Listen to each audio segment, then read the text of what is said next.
Hey everyone, hope you're doing great. Welcome back to my channel. In today's video, we'll dive into what if Deku inherited the Book of Destiny from Dr. Fate. Smash that subscribe button, and be sure to peek at the description below. Let's begin. The rain was a promise kept by a miserable sky. It fell in cold, relentless sheets, not to cleanse the city, but to drive the filth deeper into its cracks. Muzutafu, once a vibrant tapestry of soaring architecture and bustling life, now felt like a skeleton. Buildings stood hollowed out, their window eyes vacant, their steel bones exposed to the elements. The war had bled the color from the world, leaving only shades of gray and the mournful orange of emergency lights that flickered like dying embers. This was Izuku Midoriya's world now. A world viewed through a veil of exhaustion and smeared rainwater on a cracked visor. He moved through the skeletal city like a phantom, a smudge of dark green and black against the oppressive gray. The joy of one for all, the crackling, life-affirming energy that had once felt like a sun blooming in his chest, was now a grim tool. It was the hum of an engine pushed past its limits, a constant, low-grade ache in his bones that promised to shatter them if he wasn't careful. He was no longer a student. He was a hunter. His phone buzzed in a reinforced pouch on his belt. The caller ID flashed a familiar, heartwarming picture. Uraraka's smiling face, taken during a rare moment of peace at the Yui festival. A pang of something warm and agonizingly distant shot through him. For a split second, he saw a different path, a different boy who could answer that call, hear her worried voice, and maybe even find a sliver of comfort in it. He silenced the call without looking again. That boy was a liability. Comfort was a luxury this new world could not afford. His friends, his precious, wonderful friends, were the brightest lights in his life, and right now, all for one was hunting for light. The farther he kept them from his shadow, the safer they would be. It was a cold, brutal calculus, the first of many he'd been forced to make in the weeks since he'd left UA. He was running on stale protein bars, stolen moments of sleep in derelict buildings, and a singular, burning mantra: find him. Stop him. End this. A clatter from a nearby alley ripped him from his thoughts. His senses, honed by danger sense into a razor's edge, snapped into focus. Two figures, gaunt and reeking of desperation, were trying to pry open the back door of a closed pharmacy. They were low-level Tartarus escapees, recognizable from the database he had memorized. Their quirks were minor. One could soften metal, the other had elongated, crowbar-like fingers. In the past, he would have approached with a call to surrender, a word of hope. Now, there was no time. He dropped from the fire escape above, a silent shadow. Before they could even register his presence, a tendril of black whip shot out, snatching the data pad one of them was holding. A second tendril wrapped around them both, cocooning them in dark energy. They yelped, a pathetic, startled sound. Don't move! Izuku's voice came out rougher than he intended, a gravelly sound that didn't feel like his own. He landed softly, his gaze fixed on the datapad. It was heavily encrypted, but its last search query was still visible on the cache screen. Aegis Athenaeum. Pre-Quirk Archive. Nabu Island Coordinates. Below it was a complex series of energy readings and a note. Source located. Item of interest likely within. Awaiting retrieval order from Master. Master. All for one. Izuku's blood ran cold. This wasn't just a random target. This was a direct breadcrumb, a mission All for One had set in motion. And it was old. The coordinates for Nabu Island were a red herring. The Athenaeum itself was an urban legend, a forgotten institution from the dawn of quirks, rumored to have been located right here, in the old historic district. He looked at the two thugs, their eyes wide with a primal fear he was becoming far too accustomed to seeing. He left them bound for the authorities, a silent message sent to Endeavor's agency with their location, and melted back into the rain-slick darkness. The datapad was a key, and he had to get to the lock before its true master arrived. The Aegis Athenaeum wasn't on any modern map. He had to cross-reference the datapad's fragmented data with old city blueprints stored in his phone's memory. It led him to a part of the city cordoned off since the war, a graveyard of forgotten architecture. He found it behind a collapsed modern skyscraper, a grand, neoclassical building of white marble, now stained a sickly green with moss and time. Ivy crawled over its facade like varicose veins, and a magnificent statue of a hero he didn't recognize stood headless by the entrance, its sword broken. The name was carved above the colossal bronze doors, faint but still legible, the Aegis Athenaeum. A hall for a forgotten pantheon. Danger sense wasn't screaming, but it was humming. It was a low, vibrational warning, like the feeling of standing too close to a massive power transformer. It wasn't a threat of attack. It was a warning of presence.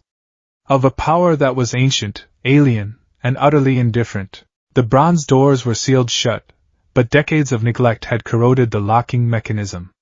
Powering one for all to 20%, Izuku placed his hands on the cold metal. With a groan of protesting, tortured metal that echoed through the deserted streets, he forced them open. The sound was a desecration, a violation of a silence that had held for a century. The air that rushed out was cold, sterile, and smelled of dust and ozone. Inside was not the decay he expected. It was a cavernous, circular chamber, eerily preserved. A glass ceiling, miraculously intact, allowed the weak, gray light to filter down, illuminating a vast, silent space. Display cases lined the walls, containing artifacts that made his hero-loving heart ache with a forgotten passion. A tattered red cape under a spotlight that still faintly glowed, gauntlets of a strange, brass-like metal, schematics for a jet boot system that looked like a precursor to Gran Torino's quirk. This was a museum of heroes before quirks became commonplace, a tomb for a generation who fought with gadgets, wits, and sheer will. And in the exact center of the chamber, on a pedestal of black obsidian, sat a book. It was the source of the hum. The epicenter of the pressure that was making his teeth ache. It was huge, the size of an atlas, bound in what looked like dark, seamless leather of a creature that never walked the earth. There was no title on its cover, only intricate, embossed patterns of interlocking geometric shapes that seemed to shift and writhe at the edge of his vision. A heavy clasp, made of a metal so black it seemed to drink the light, held it shut. This was what All for One was after. A part of him, the analytical part that had been honed by Sir Nightie's tutelage, screamed at him to leave. To call for backup, for someone like Eraserhead whose quirk might affect it. But the vigilante, the hunter, the desperate boy running from his own shadow, knew there was no time. If he left, All for One's agents might get here first. He had to know what this was. He had to secure it. He approached the pedestal, his footsteps echoing in the profound silence. The pressure intensified with every step, a physical weight on his shoulders, in his lungs. It felt like being 1,000 feet underwater. He reached out a trembling, gloved hand. The air crackled around his fingertips. I have to know. The moment his fingers brushed against the strange, cool leather, the universe broke. It wasn't a sound or a light. It was the instantaneous, violent annihilation of all sensory input, replaced by everything. His mind, his very consciousness, was ripped from his body and flung into an ocean of pure information. He was no longer Izuku Midoriya. He was a single point of awareness in a storm of infinite, simultaneous realities. A billion voices screamed in his head, but they were his own voice, speaking every language that ever was or would be. He saw through 1,000,000,000,000 eyes at once, the birth of a star in a galaxy billions of light years away, the microscopic division of a cell, his mother dropping a carton of eggs in the kitchen next Tuesday, the signing of a peace treaty in the 23rd century, Katsuki Bakugo's wedding day, the final, lonely heat death of the cosmos. Mundane and cosmic, tragic and triumphant, all smashed together into a single, unbearable moment. He felt the searing pain of a burn victim, the crushing pressure of the Marianas Trench, the exhilarating rush of flight, the slow, creeping cold of death by hypothermia. He experienced every death he could ever have: old age, sickness, a villain's blade, a car accident, sacrificing himself to save a child. Each one was real, the pain and sorrow and regret flooding him, only to be replaced by the next, and the next, and the next. His mind, trained to analyze and strategize, tried to fight it, tried to impose order on the maelstrom. It was like trying to build a sandcastle in a tsunami, but in its struggle, it began to perceive a structure within the chaos. He saw it not as an ocean, but as a tree. A great, terrifying Yggdrasil of reality. Every choice, every decision, from a person choosing coffee over tea to a hero choosing to turn left instead of right, was a place where the trunk of reality split into new branches. And he was on all of them at once. He saw a timeline where he answered Uraraka's call. The conversation distracted him for 30 seconds. In that time, All for One's agents arrived at the Athenaeum, secured the book, and vanished. The war dragged on for another year. Ida lost a leg. Todoroki was captured. Uraraka, he couldn't bear to watch the end of that branch. The grief was so potent, so absolute, it felt like a physical blow. He saw a timeline where he never left Yue. All for One, using Shigaraki as a vessel, laid a trap. He feigned an attack on the city, drawing the heroes out, only to appear directly inside Yue's walls. He saw the battle in the dorms, the desperate, heroic stand of his friends. He saw them fall, one by one, trying to protect him. He was forced to watch, a passenger in a billion potential tragedies. The chaos was a weapon, and it was pointed directly at his heart. His heroism, his love for his friends, his desire to save people, the book was using it all to torture him, showing him every conceivable way it could go wrong, every way his good intentions could pave a road to hell. He was drowning. His consciousness was dissolving. The sheer scale of it all was erasing the concept of Izuku Midoriya. He was becoming nothing more than an echo chamber for all of creation's possibilities. Then, just as his identity was about to fray into nothingness, the storm subsided. The billion branches converged. The roaring ocean of what-ifs calmed into a single, clear, placid river, flowing inexorably in one direction. The book, or the power he had absorbed from it, was showing him the most probable future. The path of least resistance for the universe. The destination that all the chaos was trending towards. His downfall. He was standing on a field of glass and rubble. The sky was a bruised purple, choked with smoke that burned his throat. Before him stood Tamura Shigaraki, but it wasn't just Shigaraki anymore. All for One's will had consumed him entirely, a perfect synthesis of decay and stolen power. The being wore Shigaraki's face like a mask, and its eyes glowed with a malevolent crimson light that was pure, undiluted evil. The final battle had arrived. He could feel the ghosts of the past vestiges of One for All at his back. He heard their voices, not as distinct personalities, but as a chorus of determination. And at 9th. For all of us. He saw his friends, Bakugo, Uraraka, Todoroki, Ida, fighting desperately on the periphery, holding back an army of Nomu. He saw their faces, bloodied but resolute. He saw Bakugo roar his name, a word of encouragement. He saw Uraraka give him a trembling, tearful nod. They were buying him this chance. He knew what he had to do. The ultimate, final move of One for All. To release not just the smash, but the entirety of the quirk. The stockpiled power of 9 generations, a nuclear detonation of heroic will, aimed directly at the heart of All for One. It was the only way to ensure the evil was scoured from existence forever. The vision accelerated. He felt the power build within him, a glorious, agonizing supernova. Emerald light erupted from his body, turning the purple sky green. He shot forward, a human meteor, a living embodiment of hope and sacrifice. He saw the flash of surprise, then fear, in All for One's eyes. The impact was silence. A world-shattering release of energy that vaporized everything. Victory. But the vision did not end. He was still there, somehow. Kneeling in the center of a vast crater. His left arm was gone, cauterized at the shoulder. His body was a roadmap of horrific scars, glowing with a sickly green light that pulsed like a diseased heart. One for All wasn't gone. It was broken, and it had broken him in the process.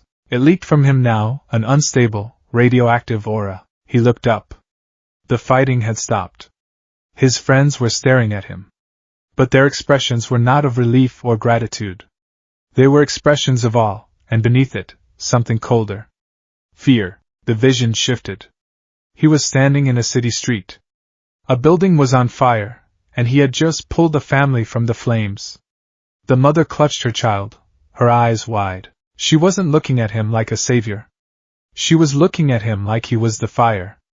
The child, no older than 5, began to cry, hiding her face in her mother's coat. Monster! The child whimpered. The word was a physical blow. Another shift. A press conference. Endeavor, Hawks, and the other remaining top heroes stood at a podium. A reporter was asking a question. The demon hero, Deku, his methods are effective, but the collateral damage, the sheer terror he inspires, is this the new face of heroism? Hawks's face was unreadable. He won the war, was all he said, the words lacking any conviction. The vision showed him snippets, a montage of his future. He stopped villains with terrifying, inhuman efficiency. He moved like a glitch in reality, his broken quirk lashing out. He never spoke, he never smiled. He worked alone, a necessary evil, a boogeyman that heroes whispered about and villains prayed they would never meet. He saw himself catch his reflection in a shard of glass, a figure wreathed in chaotic green energy, eyes that held the weight of 1,000,000,000 dead futures, a face that no one, not even his own mother, could look at without flinching. The final image burned itself into his soul. He was standing on the ruins of a statue, the very same headless one he had seen outside the Athenaeum. Below him, the city was being rebuilt. Life was returning, but no one looked up at him. They averted their gazes, hurrying their children along, pointing away from the grim, solitary figure who kept them safe but haunted their dreams. He had saved them all, and he was utterly, irrevocably alone. He had won. And he had lost everything that ever mattered. The vision snapped. Izuku was thrown back into his own body with the force of a physical expulsion. He gasped, a raw, ragged sound, and collapsed onto the cold floor of the vault, scrambling away from the book as if it were white-hot. The real world came rushing back in a dizzying, nauseating wave, the smell of dust, the chill in the air, the solid stone beneath his hands. He was shaking violently, every muscle locked in a tremor. Blood dripped from his nose onto the floor. Ghost pains from 1,000 different experienced deaths flickered through his limbs. The silence of the chamber was a roaring void where the storm of infinity had just been. His eyes fell upon the book. It lay on the floor a few feet away, closed, looking for all the world like just an old, strange artifact. But he knew better. The knowledge wasn't just in the book anymore, it was in him. A seed of cosmic horror planted in the fertile soil of his mind, its roots already digging deep. He could still feel the echoes, the faint hum of branching paths, the cold certainty of the final destination. He looked at his hands, his own, unscarred, shaking hands. The hands that would one day save the world and condemn him to a living hell. The victory he had been chasing, the end he had been fighting for, was not a release. It was a cage. A single, choked sob escaped his lips, a sound of utter despair. The words followed, a raw whisper in the sacred silence of the tomb, giving voice to the horrifying truth that now defined his entire existence. My downfall. The silence of the Athenaeum was a physical entity. It pressed in on Izuku, a smothering blanket where the psychic hurricane had been. He lay on the cold marble floor, the sharp scent of ozone and ancient dust filling his lungs with each ragged breath. His body felt like a tuning fork that had just been struck against a star, every nerve ending still vibrating with the phantom agony of 1,000,000,000 potential deaths and the crushing, singular weight of his own foretold damnation. He pushed himself up, his limbs trembling not from cold or exertion, but from a profound, cellular shock. His eyes, gritty and raw, immediately found the source of his torment. The Book of Destiny. It lay a few feet away, deceptively inert, its dark leather cover absorbing the faint gray light. It looked like just an object now, but he knew better. It was a cancer that had metastasized into his mind. The knowledge wasn't a memory he could recall, it was a state of being. It was a low-frequency hum behind his thoughts, a constant, peripheral awareness of the shimmering, branching tapestry of cause and effect. It was the universe's source code, scrolling endlessly behind his eyes. He had to take the book. The thought was immediate, instinctual. He couldn't leave it here. Not for all for one. Not for anyone. It was too dangerous. It was a weapon that didn't just kill people, it killed hope. He crawled towards it, then hesitated. As his hand reached out, the hum in his head sharpened into a chorus of whispers. If you pick it up by the spine, a latent crack in the leather will catch on your glove, pulling it open. The resulting surge of raw potential will level the building. If you try to slide it, a loose floor tile will catch the corner, flipping it into the air. In the 0.8 seconds it takes to fall, you will see a future where Bakugo dies saving you from a misstep, and the vision will incapacitate you for a critical 6 minutes. If you leave it and return with a containment unit, all for one's agent, a woman with a temporal displacement quirk, will have already phased through the wall and taken it. You will never see it again. His hand froze, hovering an inch above the cover. This was the new reality. Every simple action was a crossroad, every choice a potential catastrophe. The book hadn't just shown him the future, it had burdened him with the responsibility for all of them. How could he possibly move? How could he do anything, when he could see a dozen ways it led to ruin, paralysis? It was a cold, leaden weight in his limbs. He was trapped, not by chains, but by consequence. A new thought, colder and more precise than his own, cut through the panic. It wasn't his voice. It was the book's logic, now integrated into his own thought process. Analysis. The primary objective is to secure the asset without triggering an uncontrolled energy release or compromising the mission. The optimal path is a direct, vertical lift with balanced pressure applied to the front and back covers simultaneously. Probability of negative outcome, 0.003%. Gritting his teeth against the mental whiplash, Izuku obeyed. He placed his hands flat on the cover and back, as if in prayer, and lifted. The book was incredibly heavy, far heavier than its size suggested, as if it contained not paper, but compressed space-time. It came off the floor without incident. The hum in his head settled back into a dull, manageable thrum. He needed to wrap it, to hide it. His eyes scanned the chamber. They landed on a tattered, deep blue banner hanging from a corroded iron rod. It depicted a stylized silver shield, an emblem of an age of heroism he could no longer comprehend. With a heavy heart he tore it from its mounting. The sound of ripping fabric was a fresh desecration in the hallowed hall. He carefully wrapped the Tome of Fates, turning the ancient artifact into a shabby, anonymous bundle. Clutching it to his chest, he stumbled out of the Athenaeum, back into the weeping gray of the city. The rain felt different now. He could see the exact trajectory of every single drop, from the cloud to the pavement. He could see the infinite number of alternate paths each one could have taken with a slight shift in the wind. The world was no longer a solid place. It was a shimmering, quantum foam of maybes, and he was the only one cursed to see it. He found a new hideout an hour later, a derelict apartment on the 17th floor of a condemned housing block. The windows were shattered, and the wind moaned through the empty rooms. He placed the wrapped book on a dusty, stained mattress, the only furniture left. It sat there, a lump of darkness, radiating a cold that had nothing to do with the temperature. He sank to the floor, his back against the peeling wall, and stared at it. The hum was ever present, a constant companion. It whispered statistics to him. Probability of discovery in this location within the next 48 hours, 12.4%.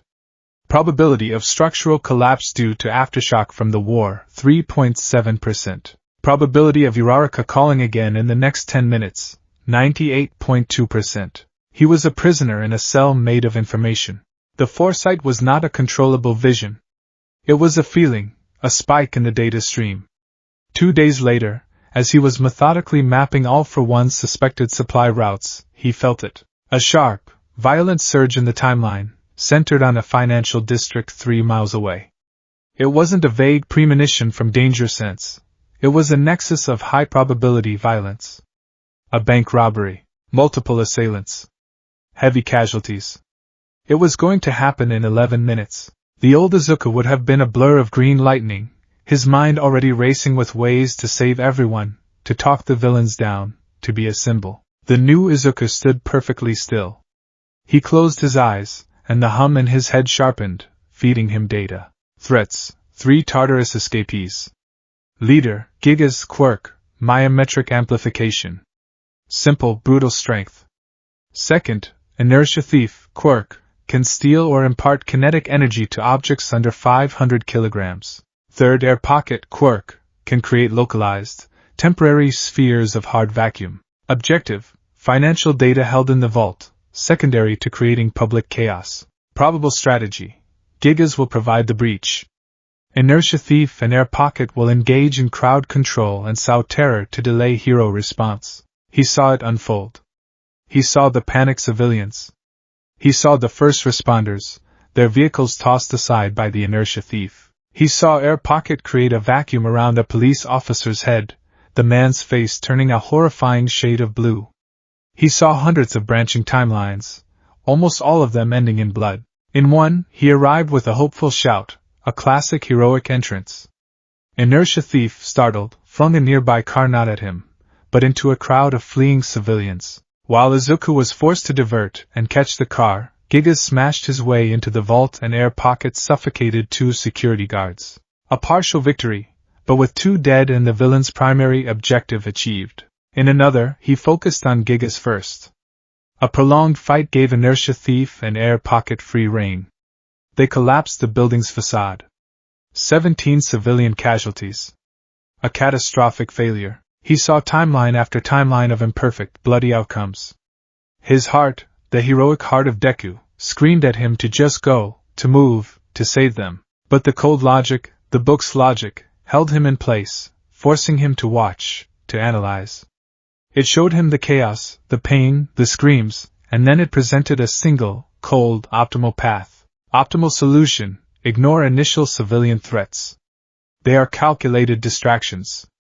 Neutralize the source of the chaos. Priority 1: Inertia Thief. His ability is the most versatile and causes the most widespread panic. Priority 2: Air Pocket. His quirk is lethal but requires line of sight. Priority 3: Gigas. He is a contained threat, focused on the vault. Projected outcome of this path: 0 villain escapes. 0 hero casualties. 0 civilian deaths. 2 to 3 non-critical civilian injuries. Property damage moderate. The cost of this path was what made his stomach turn. To execute it, he would have to deliberately ignore a car flying towards a group of people. He would have to let them see him choose a different target. He would have to let them feel abandoned, if only for a few seconds. He would have to act not like a hero, but like a scalpel. He took a deep, shuddering breath. He pulled his mask up, the cheerful rabbit-ear silhouette now feeling like a mockery. Then he jumped out the window. Float carried him silently through the city, not with the joyful abandon of before, but with a grim, aerodynamic purpose. He arrived at the scene 2 minutes later, perching atop a neighboring skyscraper like a gargoyle. Below, chaos reigned. Just as the data had predicted, Gigas had torn the bank's doors from their hinges and was inside. Outside, Inertia Thief cackled as he touched a police car, sending it spinning into the air towards a screaming knot of people huddled behind a bus stop. Air Pocket stood beside him, a sphere of shimmering, distorted air forming in his hand, aimed at a hero who had just arrived on the scene, Kamui Woods. "Fear not, citizens!" Kamui shouted, his arm already transforming into branches to catch the car.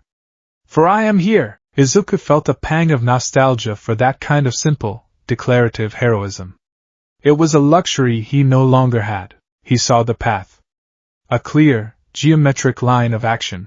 He dropped. It was not a heroic leap. It was a gravitational plummet.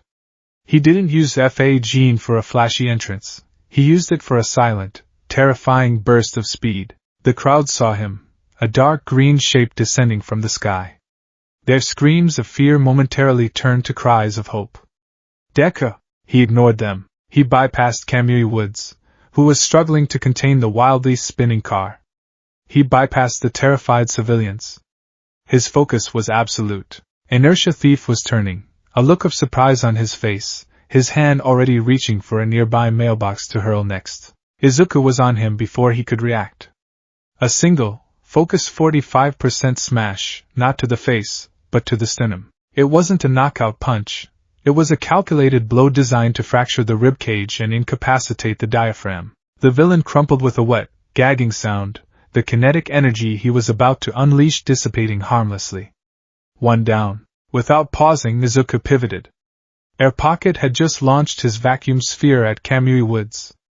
Izuku shot a single, precise tendril of Black Whip. It didn't wrap around the villain. It slapped the ground just in front of his feet. The sudden crack of the impact made Air Pocket flinch, his aim thrown off by a fraction of a second.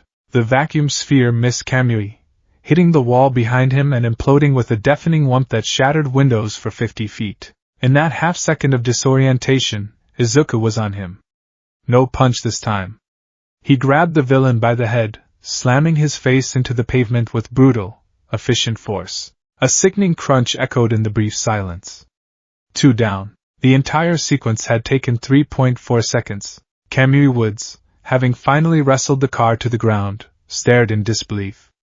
Empty Lady arrived, growing to her full size, only to see the 2 primary threats already neutralized, twitching on the ground. What the? Kamui started, looking at Izuku. Deku, there were people! Izuku didn't respond. He was already moving towards the bank. Gigas roared, emerging from the vault with 2 heavy bags of cash. He saw his fallen comrades and then the silent, dark green figure standing before him. You! He bellowed, dropping the bags. You'll pay for that, he charged. Izuku stood his ground. The hum in his head was calm. Gigas' charge is linear. His right shoulder drops 0.2 seconds before a primary strike. His quirk puts immense strain on his ankle joints. A low-impact, high-velocity strike to the left ankle is the optimal takedown. Gigas swung a fist the size of a cinder block.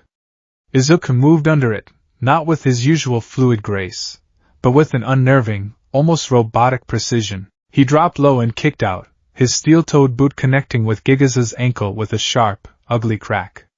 The giant roared in pain and surprise, his momentum carrying him forward. He collapsed, his leg folding beneath him. Threat neutralized. Izuku stood over the 3 defeated villains. Silence descended on the street, broken only by the distant sirens and the whimpering of the injured. He hadn't said a word, he hadn't offered a single reassuring smile. He had simply appeared, dismantled the threat with terrifying violence, and fallen silent. He turned and saw the faces of the people he'd saved. They weren't looking at him with gratitude. They were staring with wide, fearful eyes. They had seen him ignore the flying car. They had seen him ignore their pleas. They had seen his cold, brutal efficiency. A mother pulled her child behind her, shielding his eyes. Kamui Woods approached him, his wooden face a mask of confusion and concern. Deku. Are you alright? Your methods, that was, the threats are neutralized. Izuku's voice came out flat, muffled by his mask. He hated the sound of it. Secure them. I have other patrols. Before Kamui or Empty Lady could say another word, he launched himself into the air and was gone, a green smear against the gray sky, leaving behind a scene of victory that felt chillingly like a defeat. He didn't look back. He couldn't bear to see the fear he had planted in the hearts of the people he was trying to save. That night, the call he knew was coming finally arrived. He was in his derelict apartment, the wrapped book a silent sentinel on the mattress. The phone buzzed, illuminating the grimy room with the familiar, smiling picture of All Might. His heart clenched. The hum in his head, which had been a low thrum, spiked into a chaotic static.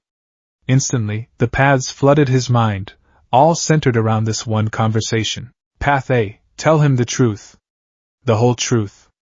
About the book, the futures, the downfall. The vision is agonizingly clear.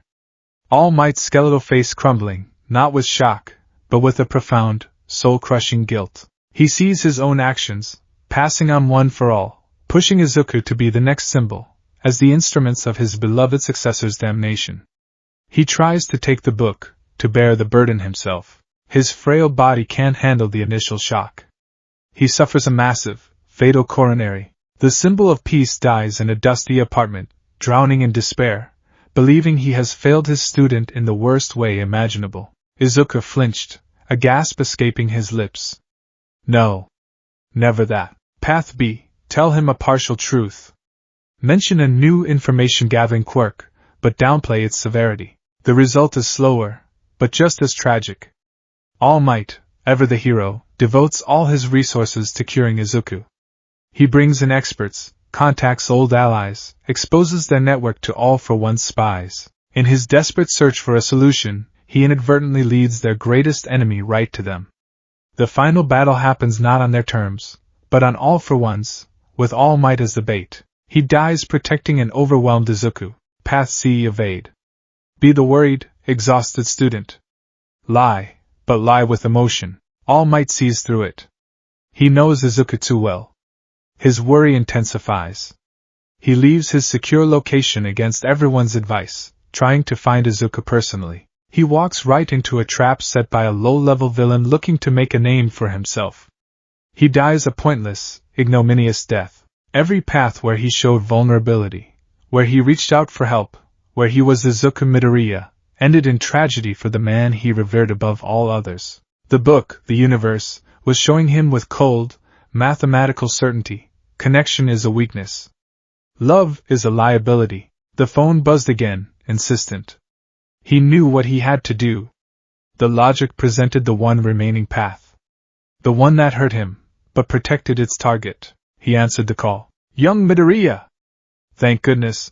All Might's voice was a torrent of relief and worry. I saw the reports from the financial district. Kamui Woods contacted me. He was concerned. Said you weren't yourself? Are you hurt? What's happening out there, my boy, my boy? The words were a knife in his chest. Izuku closed his eyes, steeling himself. He had to sever this. He had to cauterize the wound. All Might, he said, and the voice that came out was the same one he had used at the bank. Cold, flat, detached. There was a pause on the other end. Young Midoriya, my status is optimal, Izuku said, the words tasting like ash. The threats were neutralized with maximum efficiency. The mission continues. The silence on the other end was heavy with shock. Mission? What are you talking about? This isn't a mission, this is... Izuku, talk to me. That didn't sound like you. I have adapted my methodology to suit the current operational theater. Izuku forced the jargon out. It was a shield, a wall of meaningless, professional words. Emotional responses are a tactical liability. Liability? All Might's voice cracked. Izuku, what in God's name are you saying? This is me. You can talk to me. Whatever you're going through, you don't have to do it alone. But I do, a broken part of him screamed. It's the only way to keep you alive. He saw the path this conversation would take if he relented. He saw the brief, wonderful comfort it would bring, followed by the inevitable, horrific cost. He had to end it. Now, your concern is appreciated, but unnecessary, Izuku said, each word a betrayal of everything they had shared. I have the situation under control. I will report in when I have actionable intelligence on All for One's primary location. Do not contact me on this channel again unless it is a level 5 emergency. Midoriya out. He hung up before All Might could reply. The connection was severed. The room was plunged back into darkness and silence. The phone clattered from his numb fingers onto the floor. He had done it. He had protected him. He had chosen the optimal path. He slid down the wall until he was sitting on the grimy floor, wrapping his arms around his knees. A single, hot tear escaped his eye, tracing a clean path through the dirt on his cheek. It was followed by another, and another. He cried in silence, his shoulders shaking with repressed sobs. He was completely, utterly, and devastatingly alone. He had a map to the future, a guide to every possible outcome, and its first lesson was clear. To save everyone he loved, he had to become a monster they could never reach. The weight of every tomorrow was his, and his alone, to bear. The rain had finally broken, leaving behind a city that seemed to gasp under a weak, watery sun. The air was thick with the smell of damp concrete and the distant, acrid tang of old fires. For Izuku, the change in weather meant nothing. His world was a constant, internal storm, a maelstrom of probabilities and calculations that had eclipsed the sun. He was perched on the edge of a water tower, a dark silhouette against the pale sky, the wrapped home of fate's dense, cold weight and the specially reinforced pack on his back. For 3 days since his call with All Might, he had been a ghost with a purpose. He moved through the city's ruins with an unnerving prescience, dismantling All for One's operations before they could even begin. He intercepted weapon shipments, neutralized reconnaissance teams, and dismantled nascent sleeper cells. He was ruthlessly effective. He was also becoming a terrifying urban legend. Whispers followed in his wake, a demon hero, a vigilante specter, stories of a green blur that appeared, wrought havoc with brutal, mathematical precision, and vanished without a word. He left behind neutralized villains and terrified witnesses. He saved lives, but he shattered peace of mind. The hum of the book was his constant companion. It no longer screamed at him with infinite possibilities. It had settled into a strategic advisory role, a cold, logical co-pilot in his mind. Enemy patrol 3 blocks east, ETA 4 minutes. Optimal intercept point, the collapsed overpass. Probability of civilian presence, 2%. Proceed. He was just about to move when a different kind of alert spiked in his awareness. This one wasn't from the book. It was a familiar, prickling sensation at the base of his skull. Danger sense, but it wasn't warning him of a villain. It was a chaotic, confusing signal, a mess of overlapping anxieties, frustrations, and a fierce, unwavering determination aimed directly at him. He knew, even before he turned, what it meant. He looked down. In the desolate square below, they stood. Not villains. Not strangers. His friends. Ida stood at the forefront, his armor gleaming even in the dull light, his posture rigid with a mixture of duty and genuine worry. Uraraka was beside him, her hands clenched into fists at her sides, her usual bright expression clouded with a deep, painful concern. Todoroki was there, a silent pillar of support, his heterochromatic eyes fixed on Izuku with an intensity that seemed to peel back the layers of grime and exhaustion. And next to him, simmering like a live wire, was Bakugo. His hands were stuffed in his pockets, his shoulders hunched, but his explosive energy was palpable even from this distance. Shoto, Tsuyu, Kirishima, Momo, so many of them were there. A trap. But not one of malice. A trap of love. The book in his mind immediately began its cold calculus. Threat assessment, Class 1A. Objective, your force returned to UA High School. Primary assets, Ida's speed, Uraraka's emotional leverage, Bakugo's combat prowess and intimate knowledge of your psychological profile. The paths bloomed in his mind, a thorny garden of disastrous outcomes. Path A, flee. Use one for all and the terrain to escape. Result, they pursue. The chase draws the attention of all for one spies. Their pursuit leads a Haiter Nomu directly to them. Kaminari is gravely injured shielding Jiro. A catastrophic failure caused by your avoidance. Path B, fight them. Incapacitate them non-lethally and escape. Result, an irreparable shattering of trust. You would have to use a level of force against your friends that would traumatize them. Bakugo would interpret it as the ultimate betrayal, hardening his resolve and making him a future obstacle rather than an ally. Uraraka's spirit would be broken. Path C, surrender. Allow them to take you back. Result, you are returned to UA, a nexus of all for one's interest. Your presence dramatically increases the probability of a direct assault on the school by 78%. Every student and teacher becomes a potential casualty in the war for you. He saw it all. He saw every way this confrontation, born of their love for him, could lead to their deaths. The sheer weight of their affection had become a tactical nightmare. The book presented him with thousands of agonizing variations, but they all pointed to a single, horrifying conclusion: his proximity to them was a death sentence. Down below, Ida raised a megaphone. His voice boomed, echoing off the hollow buildings, amplified but still filled with the earnest sincerity that was so uniquely him. Midoriya! Izuku! Please listen to us. We are not your enemies. We are your friends. Your classmates. Izuku remained silent, a statue of indecision. Every fiber of his being, the boy who had cried with them, trained with them, and fought alongside them, yearned to go down there, to let their warmth wash over him. But the cold logic of the book held him in check. Deku! It was Uraraka's voice this time, raw and pleading. It cut through the tactical noise in his head like a shard of glass. Please!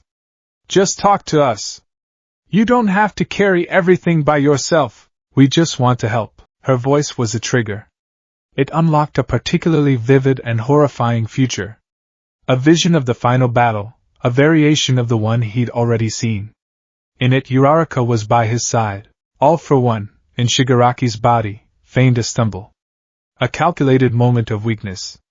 Uraraka, seeing an opening to help him, rushed forward. All for one's hand, fingers outstretched, shot out not for him, but for her. The image of her turning to dust, her horrified eyes meeting his for one final, silent moment, was so real it made him physically recoil. Her love for him, her desire to help, was the very thing the enemy would use to destroy her. The cold logic of the book supplied the answer.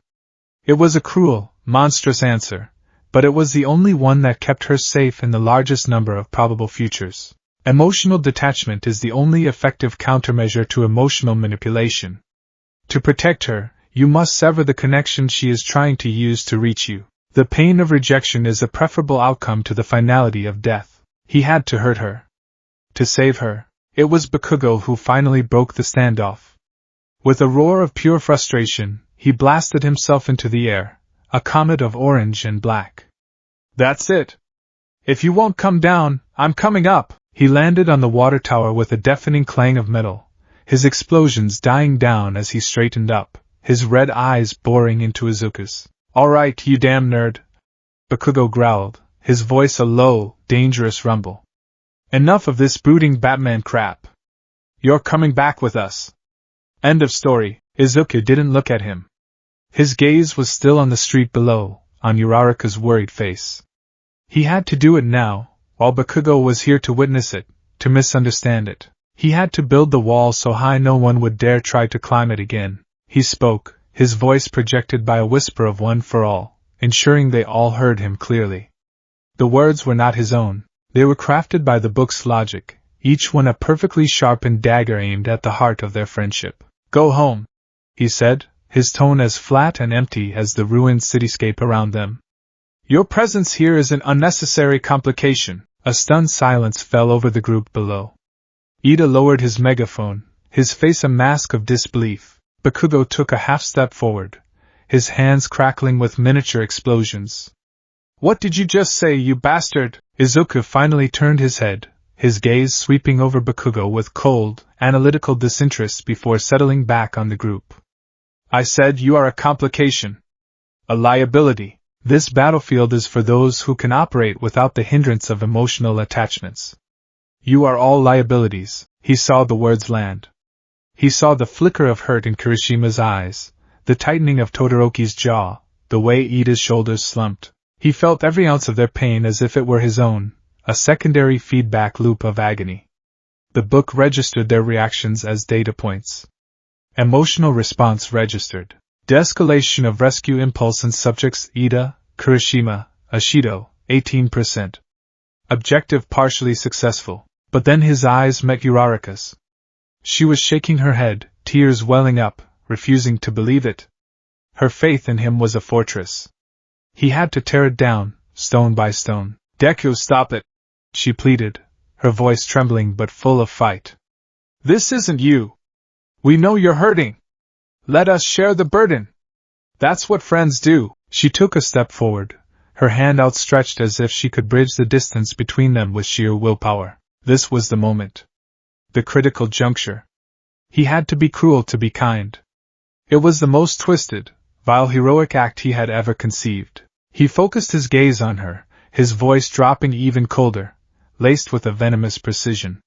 You, Uraraka, are the greatest liability of all. The words hung in the air, a poisoned dart.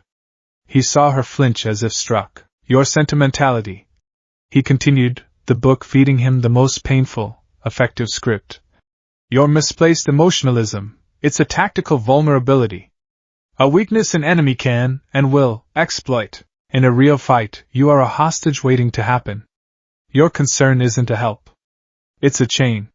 So stay away from me. You are not strong enough for this war. It was done.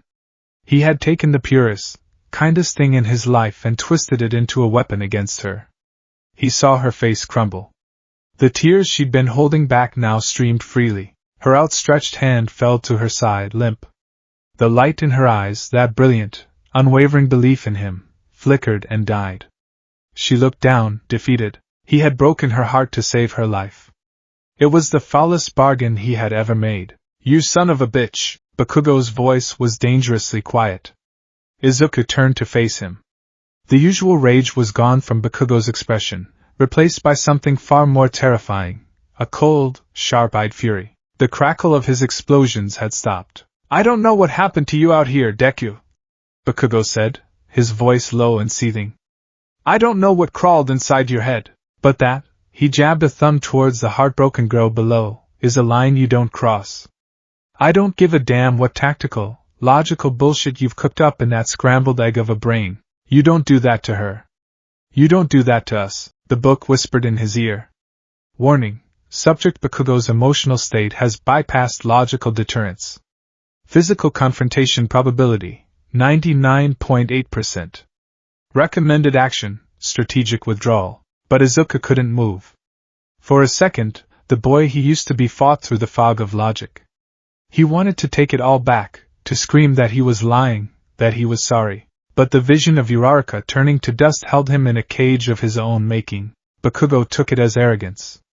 You think you're better than us now? Stronger? You think you're the only one who can fight? We've been fighting right alongside you since day one, you arrogant prick! With a guttural roar, Bakugo launched himself at Izuku. It wasn't his usual wild charge. It was focused, precise. An AP shot, condensed, and aimed not to maim, but to pin him. Izuku reacted on instinct, the book's logic guiding his limbs. He sidestepped the blast, the heat of it searing the air next to his face. He used Black Whip not to attack, but to anchor himself to the far side of the water tower, swinging around it in a fluid arc. He landed back on the rooftop, putting distance between them. This is pointless, Kaken. The hell it is! Bakugo roared, blasting towards him again. You're not getting away! You're going to come back to Yue, and you're going to look her in the eye and you're going to apologize. This was the scenario he had dreaded. A fight. A public spectacle that would expose them all. He had to end it. Down below, Ida was already moving. Bakugo, stand down. This is not the way. Todoroki was creating an ice ramp, preparing to ascend. They were closing in. Izuku had to make a choice. The book showed him a path.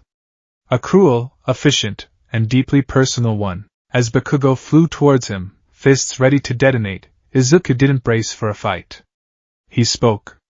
Your right gauntlet is overpressurized. If you use a full power blast, there's a 17% chance it will rupture and shatter your ulna. Bakugo faltered for a fraction of a second, his eyes widening in confusion. How could he know that? Izuku pressed the advantage. He shot forward, not with a smash, but with a simple, disarming maneuver they had practiced 1,000 times in training. He didn't block the punch, he deflected it, using his palm to redirect Bakugo's arm. At the same time, his other hand shot out and tapped Bakugo's temple with just enough force from one for all to disorient him. It was an insultingly simple move, something you'd see in a basic self-defense class. But coming from him, executed with such speed and precision, it was utterly humiliating. Bakugo stumbled, his momentum carrying him past Izuku. Your fighting style is still too predictable, Izuku said, his back to Bakugo, his voice devoid of any emotion. Too much anger, not enough strategy. You're a liability too. It was the final, devastating blow. He had used their shared history, their rivalry, their intimate knowledge of each other's fighting styles, and turned it into a cold, clinical takedown. He hadn't just beaten Bakugo. He had dismissed him. Bakugo stood there, breathing heavily, his hands shaking. For the first time in a long, long time, he looked utterly lost. He had thrown his heart, his rage, his everything at Deku, and it had been brushed aside like dust. From the street below, Uraraka sobbed, a sound that lanced through Izuku's carefully constructed walls. Ida was frozen, halfway up Todoroki's ice ramp, looking from the broken girl to the defeated boy to the cold stranger on the rooftop. This was the fracture. The moment their bond, the unbreakable bond of Class 1A, finally cracked. He had done it. He had pushed them all away. He had become the villain of his own story to keep them out of the final chapter. Mission successful, the book whispered in his mind. Probability of future unsanctioned rescue attempts has been reduced by 82%. You are secure. He was secure. And he had never been more alone. Without another word, without a single look back, Izuku Midoriya leaped from the water tower and vanished into the labyrinth of the city, leaving the ruins of his friendships behind him in the cold light of day. He fled not from a villain's wrath, but from the love that he was no longer worthy of, and could no longer afford to accept. The weight in his pack felt heavier than ever, but it was nothing compared to the new, gaping void in his chest. The silence in Izuku's new hideout, a gutted-out server farm in the city's forgotten tech corridor, was absolute. It was a silence earned by cruelty, a solitude purchased with the coin of his friends' broken hearts. For a week, no one had tried to contact him. The calls from Uraraka had stopped. The angry, insistent texts from Bakugo had ceased. Even All Might, after one final, desperate, unanswered voice message filled with pleading, had fallen silent. He had succeeded. He had severed the connections. He was an island. The Tome of Fates sat on a rack of dismantled servers, its dark leather cover seeming to absorb the faint glow of Izuku's laptop screen. It was a constant presence, a cold spot in the room, a silent tutor in the art of monstrous calculus. The hum of probabilities in his mind was no longer a foreign intrusion. It was the baseline of his thoughts, the operating system upon which his consciousness now ran. He worked with a chilling, machine-like efficiency. He ate flavorless nutrient paste. He slept in 4-hour cycles, waking instantly when the book's logic nudged him with a new probability spike. He was no longer just a vigilante. He was a walking, breathing predictive algorithm. He dismantled 3 of All for One's supply lines, intercepted a shipment of quirk-enhancing trigger from the ruins of Daika City, and neutralized a cell of Tartarus escapees who were planning to cause a meltdown at a still-functioning power plant. He was winning the Shadow War. But the victories were hollow, ash in his mouth. Each success was just another brick in the wall separating him from the boy he used to be. Each life he saved was a stark reminder of the friends he had been forced to wound. His laptop chimed. A secure message from Hawks's agency, a channel he'd been monitoring. It wasn't for him, but a general alert for high-level heroes. The message was terse. AFO moving. Intel is thin. He's becoming playful. The word sent a chill down Izuku's spine that had nothing to do with the drafty server room. All for One was a creature of meticulous planning, a grandmaster moving pieces on a continental chessboard. He was not playful. The book's hum in his head sharpened instantly. The low thrum of background probabilities surged into a screaming, discordant crescendo. 2 points on his mental map of the city began to glow with a blinding, blood-red intensity. 2 nexus points of imminent, catastrophic violence. He didn't need to close his eyes. The futures flooded him, clear and distinct as if projected on a screen inside his skull. Scenario Alpha, a high-level Nomu, a new type, quadrupedal, with reinforced bone plating and a quirk that superheated the air around it, would emerge from the sewers beneath Mizudafu General Hospital in exactly 12 minutes. The hospital was overflowing. It housed not only civilian casualties from the war but also a recovery wing filled with wounded heroes, including several of his own classmates who had been injured in earlier skirmishes. The Nomu's objective wasn't just to kill, it was to collapse the building's foundations, turning a place of healing into a mass grave. Scenario Beta, simultaneously, a second high-level Nomu, this one slender, winged, and capable of generating hypersonic vibrations, would attack the Grand Hope shopping district on the other side of the river. The district, one of the few areas with a semblance of normalcy, was packed with afternoon crowds, families, off-duty heroes, people desperately trying to reclaim a piece of their old lives. The Nomu's attack would shatter every pane of glass for 3 blocks, turning the air itself into a weapon of shrapnel and concussive force. The book laid out the grim mathematics with chilling clarity. He was the only one with the speed and power to realistically intervene at either location before massive casualties occurred, but he could only be in one place. His heart, the vestige of the old Deku, screamed. The hospital. The heroes, the innocent patients, they're trapped. But the book's logic was a cold wave that extinguished that fire. It showed him the branching paths. Path Alpha, intervene at the hospital. You arrive in 7 minutes. You can engage the Hitoran Nomu before it reaches the primary support columns. The fight will be contained to the sublevels. Projected casualties within the hospital, minimal. However, the attack on the shopping district will proceed unimpeded for a full 8 minutes before other heroes can mount an effective response. The sonic Nomu will shatter the district's glass facades.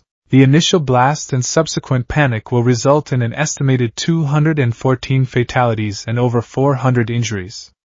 A strategic catastrophe. Path Beta, intervene at the shopping district. You arrive in 6 minutes. The winged sonic Nomu is an aerial threat, perfectly suited for your combat style. You can neutralize it before it unleashes its most devastating citywide attack. Projected casualties in the district: 3 to 5 fatalities, approximately 50 injuries, mostly from the initial panic. However, the Hitora Nomu will collapse the hospital. All 34 wounded heroes in the recovery wing will perish.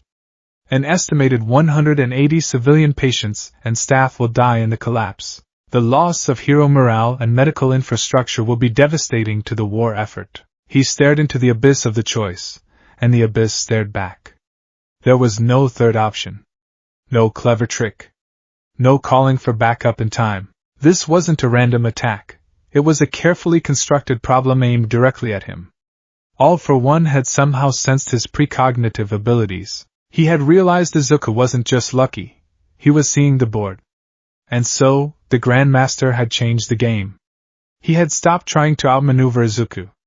Now, he was trying to break him. He had created a perfect, unwinnable scenario. A trolley problem written in blood and suffering. His breath hitched. He saw the faces of the people in both locations. He saw Rock Lock, recovering from a severe burn in one of the hospital beds. He saw the little girl with the All Might backpack he'd seen at a noodle stand just last week, now standing with her mother under the glass atrium of the shopping district. Save the few and the vital? Or the many and the anonymous? This was the hero's calculus. The kind of decision that haunted men like Sir Night Eye and Commander-in-Chief Thanatos from the American hero agencies. The kind of choice that turned idealists into cynics. The book in his mind offered no comfort, only cold, brutal optimization. Analysis.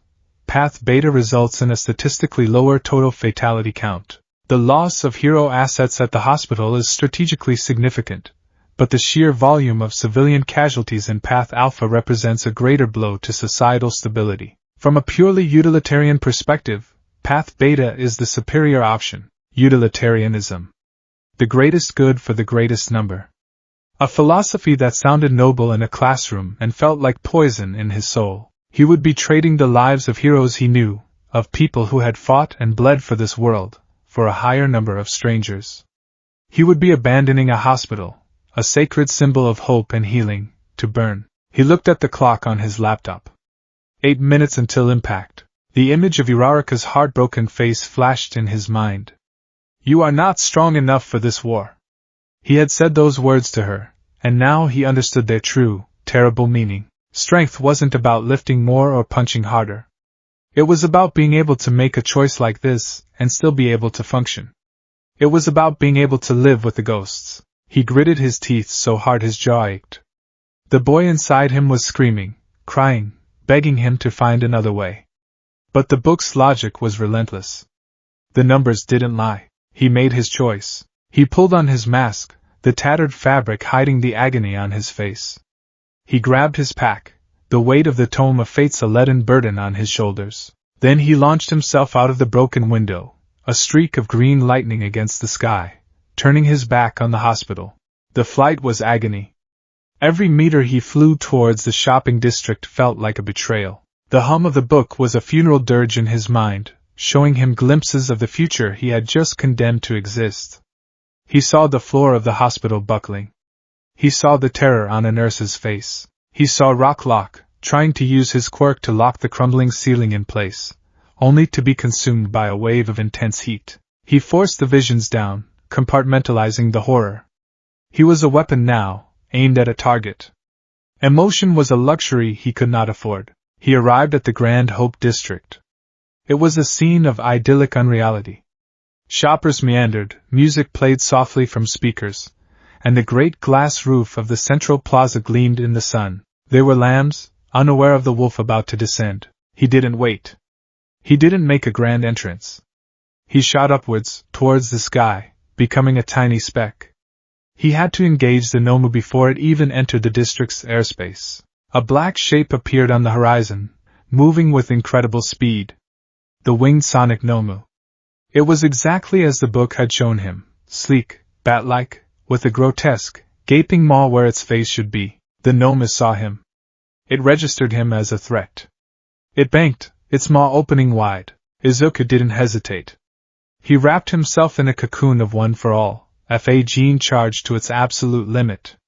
He became a human bullet. Black whip tendrils shot out, not at the Nomu, but at the tall skyscrapers flanking the district, creating anchors for a high-velocity slingshot maneuver. He pulled himself taut, a human arrow in a bow made of buildings and dark energy. The Nomu unleashed its attack. It wasn't a scream. It was a silent, visible wave of distortion that rippled through the air, aimed at the glass dome of the plaza. Izuku released. He shot forward with a sonic boom of his own, a green comet on a collision course with the wave of destruction. He had to intercept it. He poured every ounce of power he could muster into a focused Delaware smash, not as a punch, but as a counter-frequency blast of pure air pressure. The two invisible forces met in midair. The result was a deafening implosion. The sky itself seemed to buckle. A shockwave, stripped of its glass-shattering frequency but still immensely powerful, radiated outwards, knocking Izuku back and shaking the foundations of the buildings below. The glass dome of the plaza vibrated violently, cracking in several places, but it held. Down below, chaos erupted.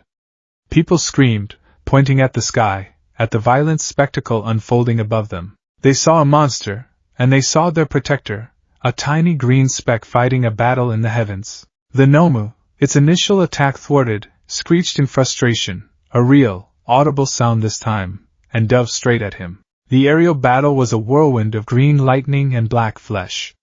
Izuku used float and his mastery of the air to stay one step ahead of the creature, whose speed was breathtaking. He was faster, but only just. He saw the book's predictions play out in real time. Feint left, it will counter with a wing slice. Dodge down, then use Black Whip to snare its right leg. It will try to dislodge you with a localized sonic burst. Use its own momentum to swing upwards and deliver a strike to the exposed joint of its wing. He moved with the grace of a dancer and the precision of an assassin. He was no longer thinking, only doing, his body a perfect instrument for the book's cold strategy. He snared its leg, felt the jarring sonic pulse, and swung himself over its back. He saw the weak point on its wing, a patch of softer flesh where the limb met its torso. He unleashed a St. Louis smash, his leg, reinforced with one for all, crashing down on the joint. There was a wet, sickening crack, and the Noma's right wing went limp. It shrieked in agony and began to plummet from the sky. Izuku wouldn't let it crash into the district. He wrapped it in a net of Black Whip, slowing its descent, guiding its fall towards a deserted construction site on the edge of the district. It hit the ground with a thunderous crash, sending up a plume of dust and debris. He landed softly beside it. The Noma was broken but still alive, twitching and trying to rise. He walked towards it, his face a grim, expressionless mask. He raised his foot, ready to deliver the final, crushing blow, and then he heard it. The sound that would haunt him for the rest of his days. Across the river, from the direction of the hospital, came a deep, rolling groan. The sound of a dying beast. The sound of a skyscraper giving up its fight with gravity. It was followed by a colossal, booming crash that echoed across the entire city, a sound that momentarily drowned out the sirens and the screams from the plaza. A plume of thick gray dust, the ghost of the fallen building, rose into the sky, a tombstone marking the grave of his choice. He had known it was going to happen. He had seen it. But seeing it and hearing it were two different things. The reality of it, the finality, hit him like a physical blow. The ghosts of the people he had abandoned, Rock Lock, the nameless nurse, the dozens of other heroes and civilians, rushed into his mind, their silent accusations a roar that deafened him. He had chosen. He had saved more lives. The numbers said so. The book said so. It was the right choice. But as he stood there, the dust of the collapsed hospital staining the horizon, a single, terrible thought crystallized in his mind. He had made a choice that a hero like All Might would never have made. All Might would have found a third way. He would have inspired someone, trusted someone, done something impossible. Izuku had just followed the math. His resolve, the cold wall he had built around his heart, began to crumble. He looked down at the broken Nomu, then at his own hands, gloved and steady. They were the hands of a very effective weapon, but they were no longer the hands of a hero. Not in the way that mattered. The other heroes, Endeavor, Empty Lady, Kamui Woods, began to arrive, their faces grim as they took in the scene, the neutralized Nomu, the shaken but largely unharmed crowds, and the distant, ominous plume of smoke. Endeavor landed beside him, his fiery beard flickering. His gaze was hard. "The hospital is gone," he said, his voice a low growl. It wasn't an accusation, it was a statement of fact, but it carried the weight of a death sentence. There was a second attack, Endeavor continued, his eyes scanning the city. Synchronized. A trap. He looked at Izuku, his turquoise eyes searching, trying to understand. "You were here. You made a choice." Izuku couldn't answer. The words wouldn't come. What could he say? "I have a magic book that told me this was the statistically superior outcome. I let our comrades die because a cosmic ledger said it was the better deal." His silence was his answer. It was a confession of a new, colder kind of heroism that Endeavor, a man who had walked his own dark path of utilitarianism, seemed to almost recognize. The news reports that evening were a surreal nightmare. They hailed the miracle at Grand Hope, praising the mysterious hero who had single-handedly prevented a massacre. The footage was shaky, showing a green blur fighting a monster in the sky. But that story was overshadowed by the greater tragedy. The Musudafu hospital collapse. The death toll was still being counted, but it was catastrophic. The list of the dead and missing heroes was a roll call of his friends and mentors. The public didn't know the two events were connected. They saw a triumph and a tragedy, but the heroes knew. The HPSC knew. They knew two high-level Nomas had attacked at the same time, and Deku, the rogue vigilante, had chosen to save the shopping mall. He had saved more people. He had made the right call. But the victory felt like a mouthful of broken glass. He had won All for One's twisted game, but in doing so, he had proven his opponent's point. He had shown that the path of the hero, when pushed, led to impossible choices and horrific sacrifices. Hiding in the darkness of the server farm, watching the news on his laptop, Izuku finally understood the true nature of his enemy. All for One wasn't just trying to conquer the world. He was trying to prove that his own philosophy, of power, of control, of sacrificing the weak for the strong, was the only one that worked. And today, Izuku had been his star pupil. The dust from the hospital collapse settled over the city like a shroud, a constant, gritty reminder of Izuku's choice. It coated the windows of his hideout, turning the weak daylight into a hazy, sepulchral gloom. The air tasted of ash. For days he didn't move. He sat amidst the silent, dead servers, the tome of fates resting on his lap. It felt less like a book and more like a tombstone. He was a ghost in a city of ghosts. The news cycle had moved on, but the consequences of his actions rippled through the hero world. He intercepted encrypted hero network communiques. The tone was grim. Morale had plummeted. The loss of so many recovering heroes in a place that was supposed to be a sanctuary was a psychological blow far greater than the physical one. And his name, Deku, was spoken in hushed, fearful tones. He was no longer the runaway hope of UA. He was a variable, a dangerous, unpredictable force whose methods were terrifyingly effective but devoid of the very spirit they were fighting to protect. He had become a tool, and a tool does not grieve. But Izuku Midoriya did. The grief was a cold, heavy ocean inside him, and he was drowning in its depths. The faces of the heroes who had died in the hospital were burned into his memory. He saw Rocklock's determined face. He saw the tired, kind eyes of a dozen other pro-heroes he had admired. He saw them all, victims of his cold, utilitarian logic. The summons came not as a request, but as an inevitability the book had predicted with 99.9% certainty. A sterile, official message appeared on his secure device, an order to present himself for a debriefing. The location was a fortified, underground bunker used by the Hero Public Safety Commission. It was signed by Hawks' public liaison, but the authority behind it was unmistakable. This wasn't a chat. It was an interrogation, the book whispered its counsel. Refusal will be interpreted as an admission of guilt or instability, triggering a high-level capture order. Compliance carries a 67% probability of containment and quirk suppression. However, your testimony is a critical data point for the HPSC's strategic analysis of All for One. The optimal path is compliance, with carefully managed information disclosure. He walked through the cordoned-off streets of the city towards the rendezvous point. The few civilians he passed averted their eyes. The legend of the demon hero had grown. They saw the green and black blur of his costume and hurried away, clutching their children's hands. Each averted gaze was a fresh twist of the knife. He was saving them, and they were learning to fear him. The interrogation room was as cold and sterile as the message that had summoned him. It was a cube of polished gray concrete, the only furniture a single metal table and 3 chairs. 2 figures were waiting for him, Hawks and Endeavor. The number 1 and number 2 heroes, their faces etched with a weariness that went bone deep. Endeavor's flames were a low, controlled flicker, a stark contrast to his usual inferno.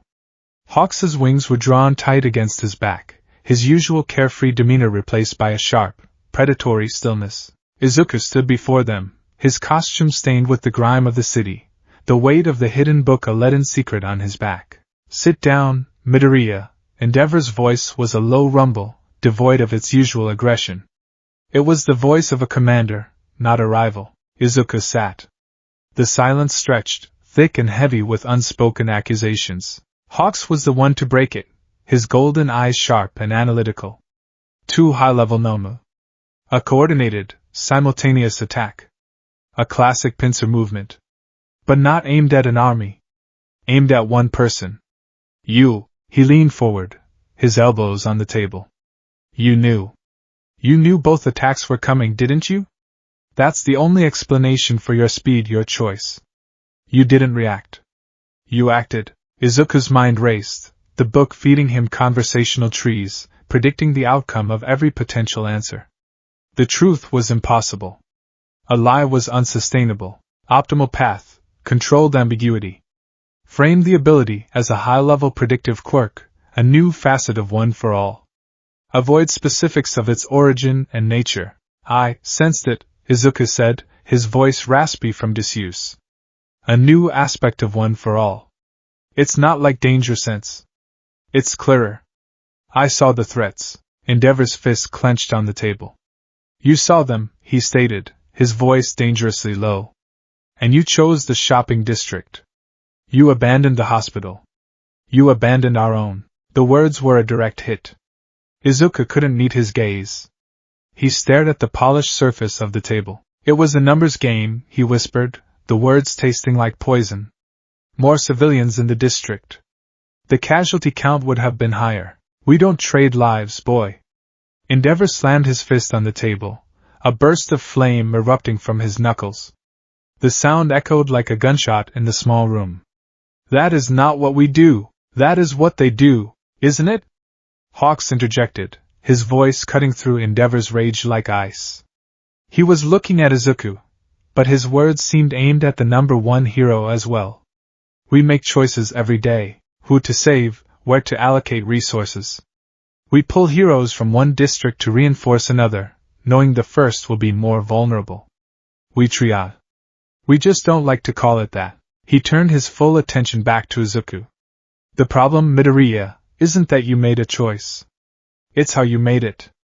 Kamui Woods, Empty Lady, they all said the same thing. You were cold. Efficient. Inhuman. You won, but you didn't look like a hero winning. You looked like a machine executing a program. The description was so accurate it stole the air from Izuku's lungs. That's what he was becoming. A flesh-and-blood automaton running the book's grim software. This new power of yours, Hawks continued, his voice softening slightly, but his eyes remaining sharp. What else does it show you? Does it show you how this ends? The question hung in the air, a terrifying, hopeful plea. The book screamed in his mind. It showed him the path of telling them, the vision of his downfall, the destruction his victory would cause. It showed Endeavor's iron will breaking, Hawks's carefully constructed network of hope crumbling into cynical despair. If they believed their fight was doomed to create a worse world, they might falter. Their hesitation would be all for one needed. Optimal path, deception. Provide a modified, inspirational lie. It shows me we can win, Izuku said, the lie heavy on his tongue. He forced himself to look up, to meet their eyes. It shows me a path. It's hard. There are losses. But we can win. He saw a flicker of relief in Hawks's eyes. Endeavor's tense shoulders relaxed by a fraction. He had given them the hope they needed to keep fighting, and in doing so, he had shouldered the terrible truth alone, isolating himself even further. The debriefing ended soon after. They didn't try to contain him.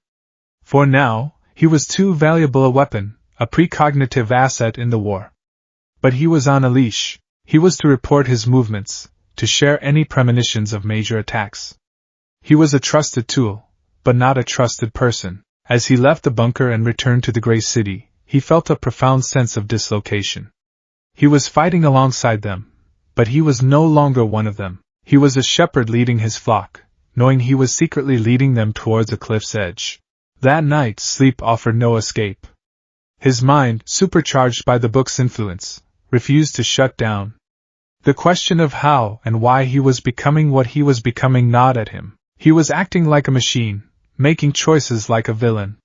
Why? He sat on the floor, the book open before him.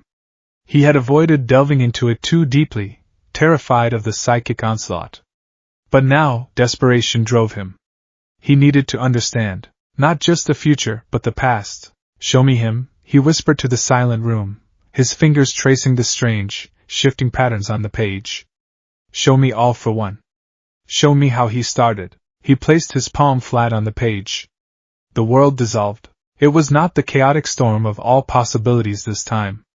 It was a focused, curated stream of memories, drawn from the deep well of history the book contained. He was an observer, a ghost watching a play that had started centuries ago. He saw a Japan not of gleaming skyscrapers, but of wooden houses and nascent cities, a time when the first quirks were appearing like strange, terrifying miracles.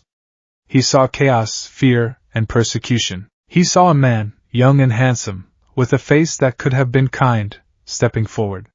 His name was not yet a symbol of fear. He offered salvation. He spoke of order, of control. He had a miraculous quirk. He could take quirks from those who feared them and give them to those who could use them. He was a savior. Izuku watched as this man, this nascent all-for-one, consolidated his power. He saw him confront a warlord whose fire quirk was burning villages to the ground. But he didn't fight him like a hero. He approached the warlord's oppressed lieutenant, a man with a minor earth-moving quirk. He offered him a new quirk, one that could counter fire. He promised him power, revenge. The lieutenant, filled with righteous fury, assassinated the warlord.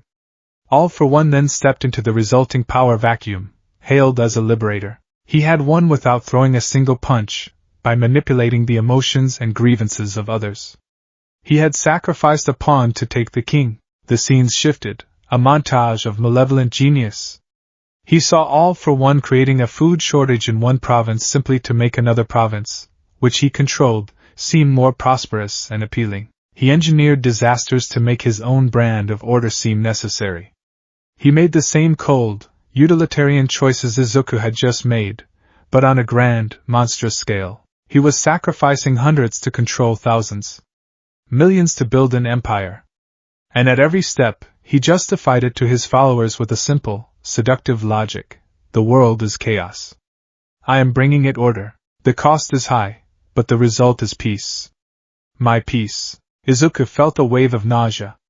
He was seeing his own logic, the logic of the hospital, reflected back at him through a dark, distorted mirror.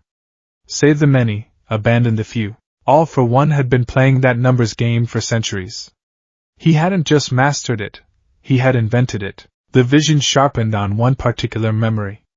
A conversation between All for One and his brother, the first user of One for All. They stood in a high-tech vault, a precursor to the one where Izuku found the book. The brother was frail, sickly, but his eyes burned with an indomitable spirit. What you are doing is not order, brother, the first user said, his voice weak but firm. It is tyranny. You don't save people. You use them. They are just numbers in your grand equation. All for One smiled, a chillingly patient expression. And what is your alternative? Hope? Inspiration? Those are pleasant fictions, little brother. They do not build stable societies. Look at the chaos out there. People need a firm hand. They need to be guided. They need to be saved from themselves. A few must be sacrificed for the good of the many. It is the only rational way. There's always another way, the brother insisted. A way that doesn't force you to become a monster. You are a sweet, naive child, All for One said, his voice laced with a condescending pity that was more insulting than any anger. You cling to emotion. I embrace logic. In the end, logic will always win. History will prove me right. The vision faded, leaving Izuku gasping on the floor of the server room, the cold sweat beading on his forehead. The echo of All for One's words resonated deep within him. I embrace logic. In the end, logic will always win. The book had given him the ultimate logical tool. It had shown him the rational path. And in following it, he was walking in the footsteps of his nemesis. The book wasn't just a tool for precognition. It was an engine of utilitarian philosophy. It couldn't compute variables like hope, inspiration, or the power of a selfless act that defied all odds. It could only see the numbers. It was turning him into a pale copy of All for One because it was the only way it knew how to win. The realization was a deeper terror than any vision of his downfall. His downfall wasn't just about being feared and alone. It was about becoming ideologically indistinguishable from the evil he was fighting. Exhaustion finally claimed him. It wasn't a gentle slide into sleep, but a leaden, crushing weight that dragged him under. He collapsed onto the dusty floor, his mind too fractured to even find the mattress. And in the darkness of his own mind, he was not alone. He stood in a void. It was not the chaotic sea of possibility, nor the gray concrete of the HPSC bunker.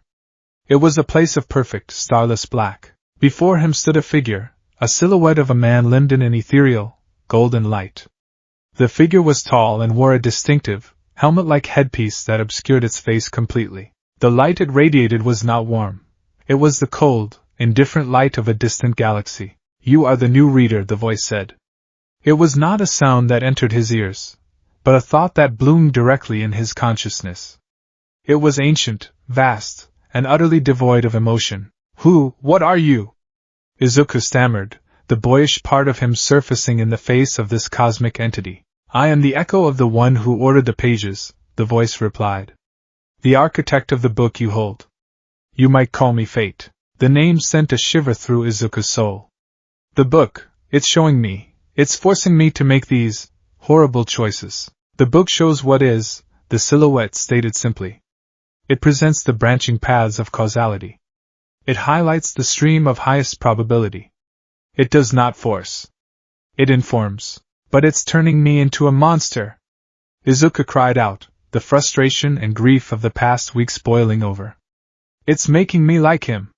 Like All for One. All for One is a primitive who stumbled upon the same logical principles. He uses a thimble to understand the ocean. The book is pure logic. It calculates the path of least resistance. It cannot quantify the illogical variables of your species. Hope. Sacrifice. Love. These are statistical anomalies, rounding errors in the grand equation. The being's cold, dismissive tone infuriated Izuku. They're not rounding errors. They're what make us human. They're what make a hero. The golden silhouette seemed to look down at him, a gesture of immense, cosmic condescension. A charming sentiment. But it does not change the outcome. Your struggle is noted in the book. Your grief is a data point. Your desperation to find a third option is a recurring theme among readers. Then there is another way? Izuku asked, a desperate sliver of hope rising in his chest. The silhouette's next words extinguished that hope completely, plunging him into an even deeper despair. No, the voice said, the single word echoing with the finality of a slamming crypt door. The path of highest probability is not a suggestion. It is a groove worn into the fabric of reality by the accumulated weight of every choice that has come before. Your specific path, the one you call your downfall, is the deepest groove of all. It is not a possibility. It is a destination. The golden figure began to fade, its light dimming. Your struggle, reader, the voice said, now a fading whisper in his mind, your heroic defiance, your desperate search for a better way. All it does is ensure you arrive at your destination on time. The void dissolved, and Izuku was left alone in the dark, the entity's final, damning words echoing in the ruins of his mind. He wasn't just fighting All for One anymore. He was fighting mathematics. He was fighting the universe itself. And he had just been told by the architect of his prison that it was a fight he was destined to lose. The book wasn't a guide to victory. It was just a detailed itinerary for his journey into damnation.